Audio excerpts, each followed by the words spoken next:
Allahumma inni a'udzubika min azabi jahannam, min adabi qabri, min fitnatil mahya wal mamat, wa min syarri fitnatil masihid dajjal.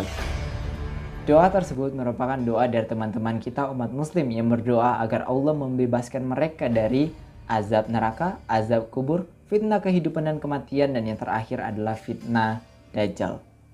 Pada kesempatan kali ini kita akan membahas tentang nama Dajjal itu sendiri. Dan video ini terbagi menjadi 3 bagian. Yang pertama adalah bagian Dajjal dalam Islam, yang kedua adalah Dajjal di dalam Kristen, dan yang terakhir adalah asal-usul nama Dajjal. Jadi tunggu apa lagi? Mari kita langsung saja masuk kepada pembahasannya.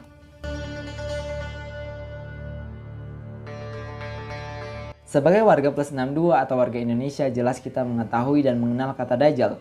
Entah nama tersebut disebutkan oleh teman kita, entah kita lihat di komentar, atau mungkin karena saking populernya kita bisa menemukannya di all shop. Terlepas dari manapun kamu melihat kata Dajjal, nama Dajjal ini sendiri sudah populer di Indonesia.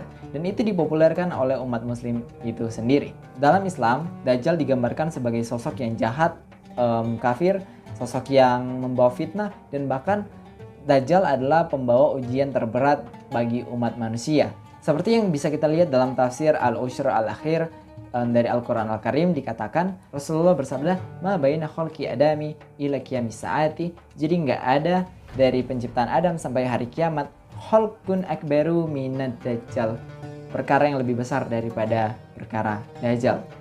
Oleh karena itu dapat kita lihat bahwa ternyata Islam sendiri aware dengan Dajjal ini, karena Dajjal adalah penyesat umat pada akhir zaman. Nama Dajjal lengkapnya adalah Masihud Dajjal atau Antikristus di dalam bahasa Indonesia. Dan di mana lagi kita bisa menemukan kata Antikristus selain daripada Alkitab.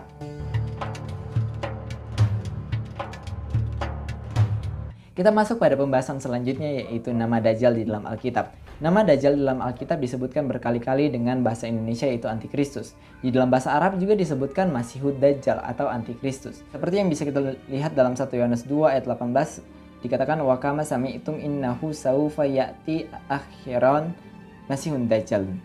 Artinya, dan seperti yang telah kamu dengar, seorang Antikristus Masihun Dajjalun akan datang.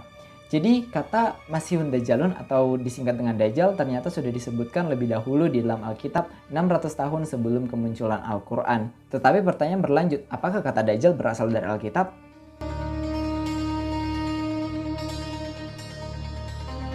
Jawaban singkatnya adalah kata Dajjal diambil dari Alkitab.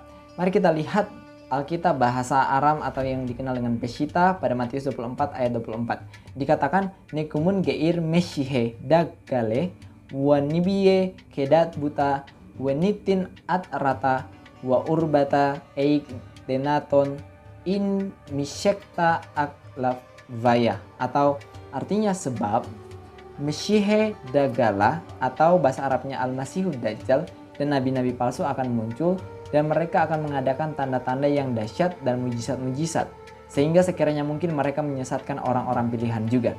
Artinya di sini kata Dajjal itu berasal dari bahasa Aram yaitu Dagala. Dan bagaimana ini terjadi? Bagaimana bisa kata Dagala berubah menjadi Dajjal? Inilah yang dinamakan dengan proses korespondensi bunyi. Apa itu proses korespondensi bunyi? Proses korespondensi bunyi adalah proses perubahan kata atau fonem untuk mencocokkan dengan lidah penutur. Seperti kata Yesus. Kata Yesus adalah kata yang diserap dari bahasa Yunani yaitu Yesus.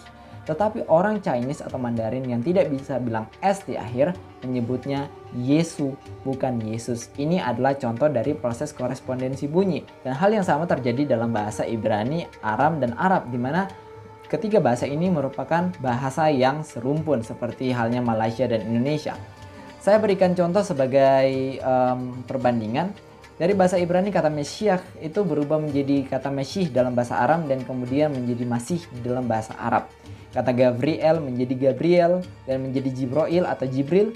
Kata Shalom menjadi Salam.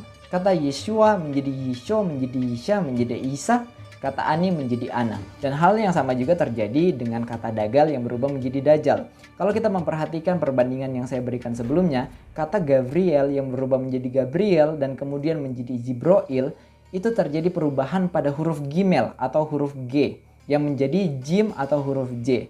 Nah, hal yang sama juga terjadi pada kata dagal yang berubah menjadi kata dajjal, di mana huruf G-nya berubah menjadi J.